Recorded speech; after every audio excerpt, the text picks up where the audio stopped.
Maayong adlaw, ako si Jonah. Maayong pag-abot diri sa Bisaya Classroom.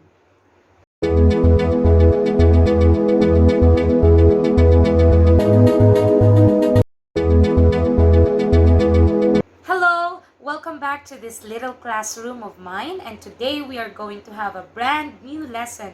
Today we're going to have family members in Bisaya. December is coming, and I know that it will be a month full of reunions, full of meetups, and I know that some of you would want to come to the Philippines and meet the family members. So it would be nice to know the family members' names in Bisaya. Here are the lesson objectives. Number 1, you will identify the family members in Bisaya. Number 2, you will understand phrases and sentences in Bisaya using the words that I will be giving you now. And then you can translate Bisaya sentences and phrases later on.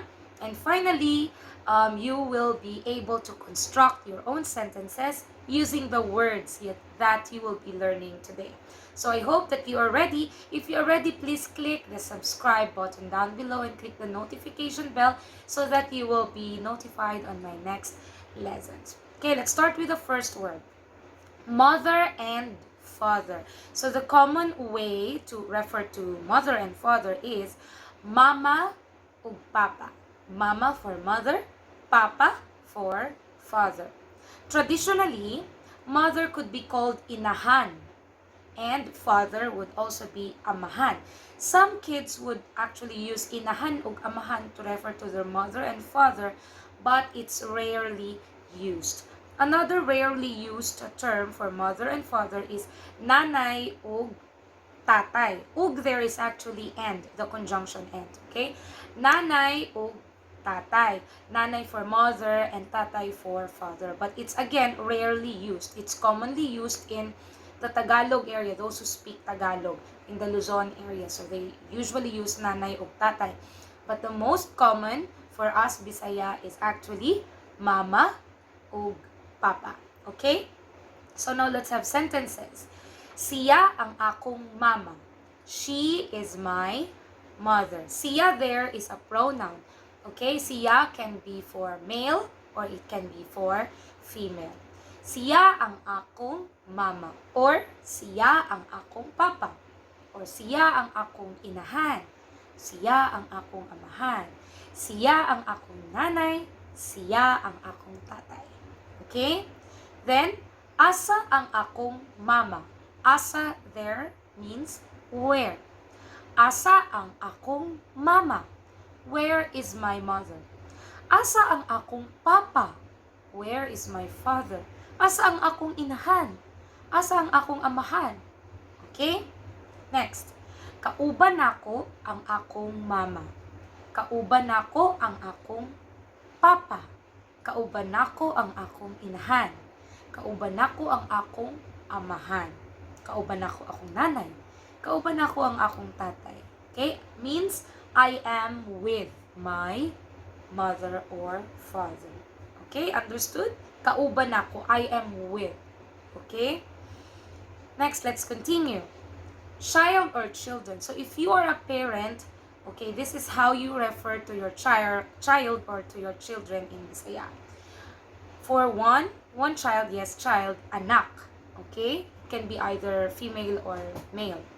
And then to make it plural, you could just add the word mga. It's pronounced as mga. Mga anak, not maga. It's mga anak. Okay, let's have some sentences. Siya ang akong anak.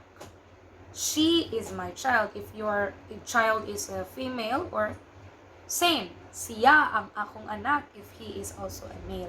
Siya can be both male or female. If you wanted to make plural, siya ang akong, or sila. Instead of siya, this letter Y here, you just replace it with letter L. So, sila. Now, siya is plural. Sila. Sila. Sila ang ako mga anak. So, they are my children. You understood it? Okay? To make it plural, instead of saying siya ang akong anak, you could say sila ang akong mga anak. they are my children or they are my kids. Next sentence. Asa ang akong anak? Where is my child? To make it plural, asa ang akong mga anak? Where are my children? Kauban nako ang akong anak. I am with my child. Or, kauban nako ang akong mga anak. I am with my children. Okay? Next. Please take note that we don't have the exact Bisaya word for son or Bisaya word for daughter. So for the daughter, we could just add the word or the gender.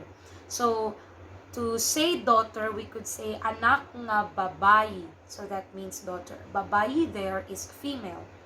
Anak nga babayi means the daughter.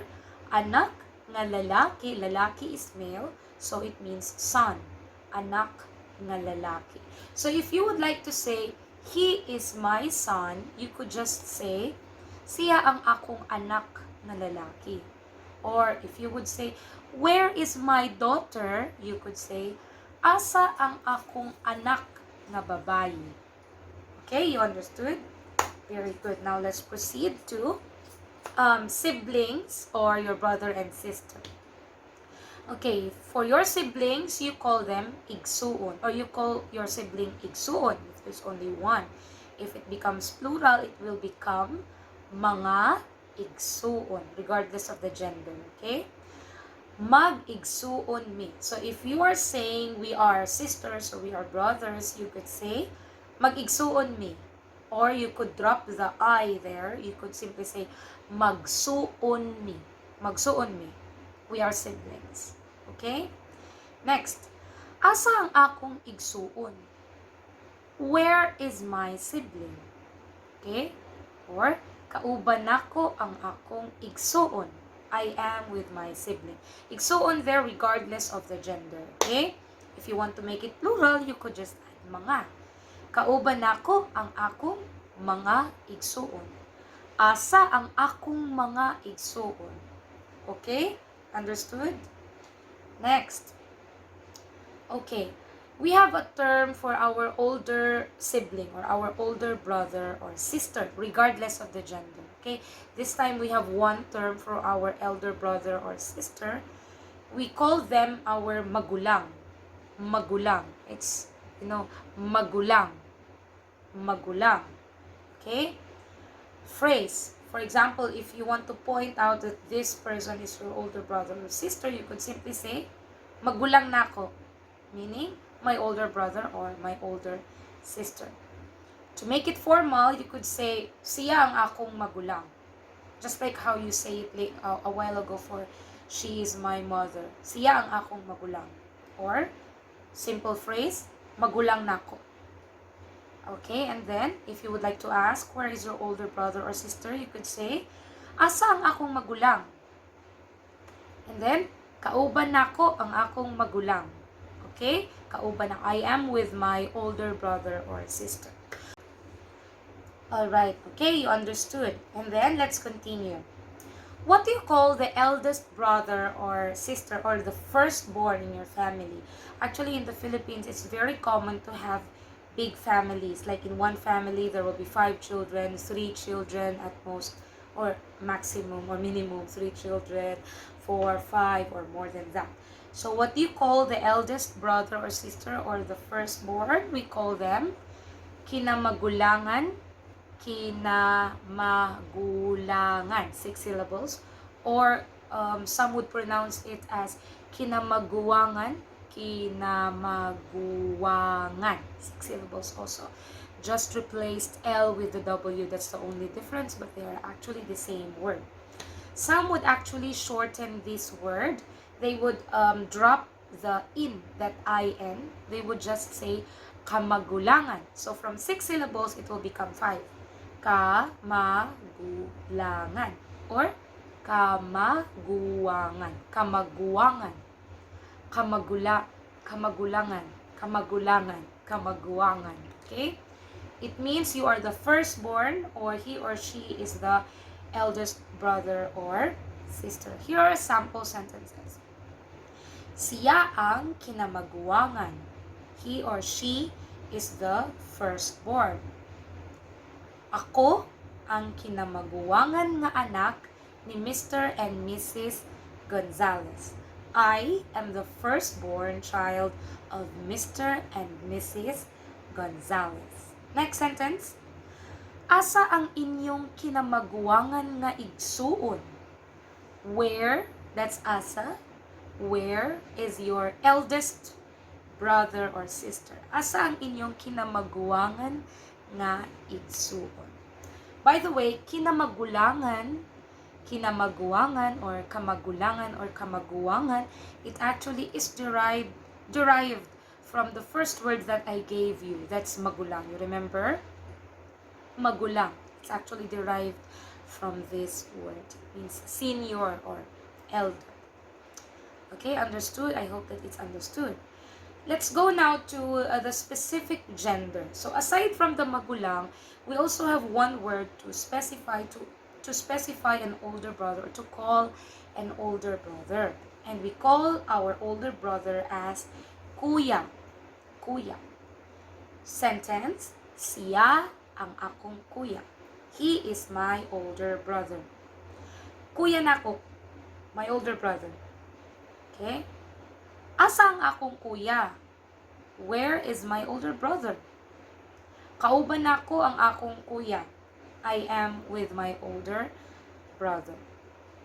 If you want to make it a plural, you could just add mga, okay? If you have more than one brother, you have two brothers or three older brothers with you, you could say sila instead of siya. I told you, make it plural. Sila ang akong mga kuya. Mga kuya nako. Asa ang akong mga kuya? Kauban nako ang akong mga kuya. Okay? Same process with the older sister, but for the older sister we call them ate, or sometimes we shorten them as te. Te, ate, ate. It's pronounced as ate, not eight. Okay? Siya ang akong ate.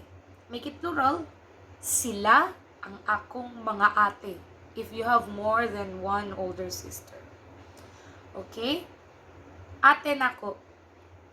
Mga ate nako. Asa ang akong ate? Where is my older sister? Or, asa ang akong mga ate? Where are my older sisters? Kauban nako ang akong ate. I am with my older sister. Kauban nako ang akong mga ate.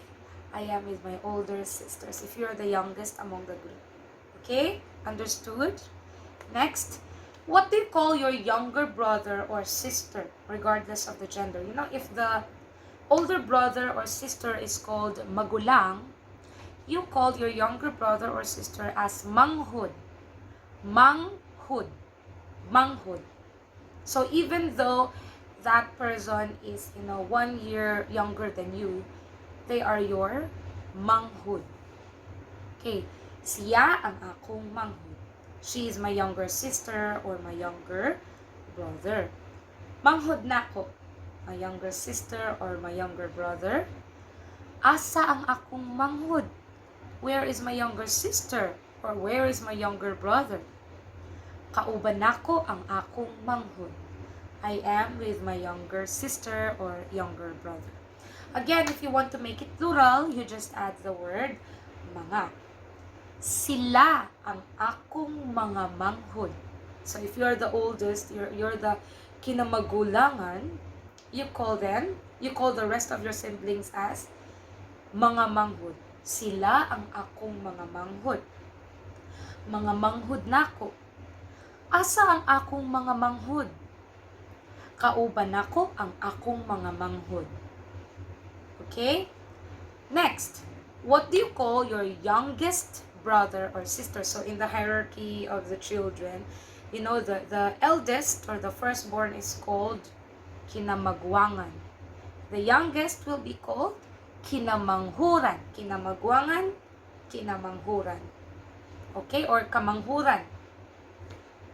Okay? Siya akong kinamanghuran. So if you are the parent and you are saying that this child is my youngest child, you say, siya ang akong kinamanghuran. If you want to add the gender, siya ang akong kinamanghuran nga babayi. Babayi is female, okay? Siya ang akong kinamanghuran nga babayi. Siya ang akong kinamanghuran nga lalaki. So, if you have a lot of children, like if you have 10, and then you have 5 girls and 5 boys, you're saying that this girl is your youngest girl. You could say, siya ang akong kinamanghuran nga babae. For the boy, siya ang akong kinamanghuran nga lalaki. Okay? Ako, if you're saying you're the youngest, you could say, ako ang kinamanghuran nga anak ni Mr. and Mrs.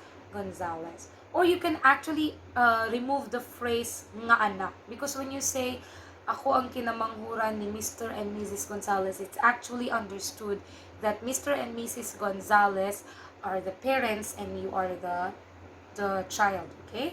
Ako ang kinamanghuran ni Mr. and Mrs. Gonzalez. Or to complete it, you could say, ako ang kinamanghuran nga anak ni Mr. and Mrs. Gonzalez. I am the youngest child of Mr. and Mrs. Gonzalez. Another sentence. Asa ang inyong kinamanghuran nga igsuon? If you were asking the other children where is their youngest brother or sister, you could ask them, asa, meaning where. Where is your youngest brother or sister? Asa ang inyong kinamanghuran nga igsuon. Okay? Clear? I hope you're still not confused. It would be better if you will take notes or if you want to pause the video. Next, let's go to the extended family. We'll go to the grandfather and grandmother. Okay? Grandfather is the father of your parents. Grandmother is the mother of your parents, both sides. We call them lolo ug lola. So there's actually a difference between Tagalog and Bisaya, how we pronounce it. Tagalog, you will hear them say lolo and lola. But for us, we have a distinct O sound. It's a little harder. Lolo, lola, lolo, and lola. It actually, some would actually make fun of the accent, but it's actually our accent, and there's nothing to laugh about. We should be proud of our Bisaya accent, okay? Lolo og lola. Let's make them, or let's make sentences out of these words. Siya ang akong lola. Siya ang akong lolo. Or if both of your grandfathers from both sides, they came for a reunion, you could say, sila ang akong mga lola. Sila ang akong mga lolo. Okay? Asa ang akong lola? Asa ang akong lolo? Kauban ako ang akong lola. Kauban ako ang akong lolo. Okay? Next, let's go to aunt. Aunt is actually the sister of your mother or your father. Okay? So, in Bisaya, ante. Ante. Ante. Okay, not auntie. It's ante. Ante.